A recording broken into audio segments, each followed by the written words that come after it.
Goliath of Gath. When the Bible mentions giants, one name almost always rises to the surface: Goliath. But what we often miss when we rush past the details is that Goliath isn't just tall, he's symbolic. He comes from Gath, one of the last remaining strongholds tied to the Anakim. Gath wasn't random Philistine territory. It was a place where the giant legacy lingered. By this point, the Anakim had mostly been wiped out except for pockets like this, and Goliath represents what happens when old giant bloodlines refuse to die quietly. The text wants you to feel his presence before he ever speaks. His armor alone weighs over 125 pounds, 1 Samuel 17:5, which implies massive strength, endurance, and intimidation. Before Goliath ever threatens Israel with words, his equipment already does. Yes, there is debate about his exact height. Some manuscripts describe him around 6 feet 9 inches, others closer to 9 feet 9 inches. But the Bible doesn't hinge the story on the number. Either way, everyone is terrified. Battle-hardened soldiers freeze. Saul, the tallest man in Israel, hides, and fear spreads for 40 days.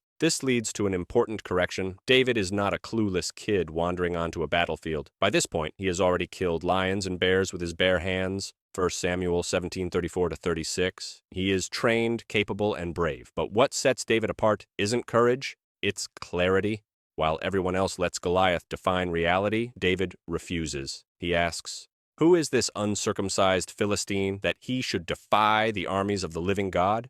1 Samuel 17:26. And then comes the line that reframes the entire giant story. "The battle is the Lord's." 1 Samuel 17:47. That's the moment the category breaks. Goliath thinks size determines authority. Israel thinks fear determines outcomes. David knows something else does. Giants don't define truth. Threats don't define reality. God does. And the stone doesn't win because it's clever. It wins because Goliath was never the main character in the story to begin with.